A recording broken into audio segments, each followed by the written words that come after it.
कार्तिक शुक्ल की वैकुंठ चतुर्दशी भगवान विष्णु अर्थात हरि और भगवान शिव अर्थात हर के मिलन का दिन है।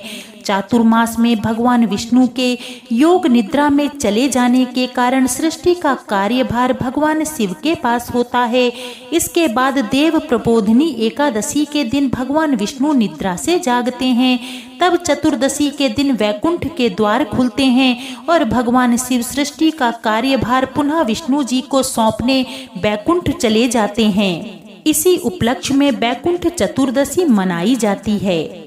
इसी दिन भगवान विष्णु ने कमल के फूलों से शिव जी की उपासना की थी। ऐसा माना जाता है कि इस दिन का व्रत रखने से साधक के सारे पापों का अंत होता है। इस दिन इसकी पौराणिक कथा का पाठ करने से तमाम कष्टों से छुटकारा मिलता है। तो आइए श्रद्धा और विश्वास के साथ वैकुंठ चतुर्दशी की पौराणिक कथा का श्रवण करते हैं। वैकुंठ चतुर्दशी की कथा के अनुसार एक बार श्री हरि विष्णु देवाधिदेव शंकर जी का पूजन करने के लिए काशी आए थे। यहाँ मणिकर्णिका घाट पर स्नान कर उन्होंने 1000 स्वर्ण कमल पुष्प से भगवान शंकर के पूजन का संकल्प लिया।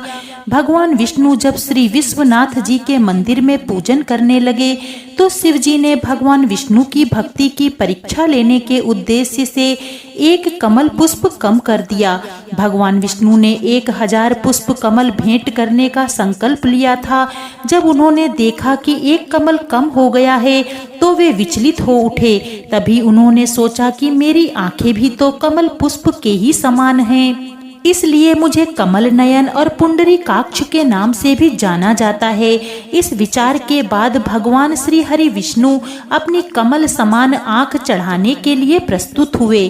भगवान विष्णु की इस अगाध भक्ति से भगवान शिव प्रसन्न हो गए। वह तुरंत ही वहां पर प्रकट हुए और श्री हरि विष्णु से बोले, हे विष्णु, तुम्हारे समान इस पूरे संसार में कोई दूसरा मेरा भक्त नहीं है।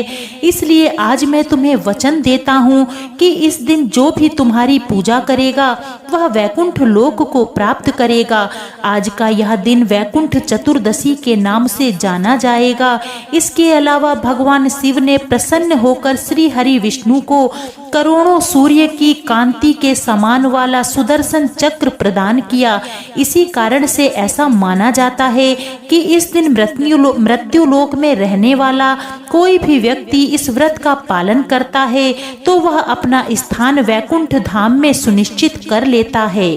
इसके बाद देव ऋषि नारद पूरे पृथ्वी लोक का भ्रमण कर वैकुंठ धाम पहुँचे तो उनके चेहरे पर एक सवाल दिख रहा था, जिसे भांपते हुए श्री हरि विष्णु ने पूछ लिया, ऋषिवर, आपके चेहरे पर मुझे एक प्रश्न नजर आ रहा है, कृपया बताइए आप क्या पूछना चाहते हैं। नारद जी ने तुरंत ही कहा कि भगवान आपके अनन्य भक्त हैं, जिनमें से कई दिन रात आपका नाम जपते हैं, जिन्हें आसानी से वैकुंठ प्राप्त हो जाता है।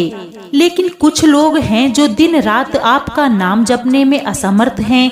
क्या उन्हें वैकुंठ प्राप्त करने का कोई भी मार्ग नहीं है? इसके जवाब में श्री हरि विष्णु ने कहा कि जो भी व्यक्ति वैकुंठ चतुर्दशी का उपवास करेगा उसे वैकुंठ धाम की प्राप्ति होगी। ऐसा माना जाता है कि तभी से वैकुंठ चतुर्दशी के इस व्रत का पालन किया जाने लगा।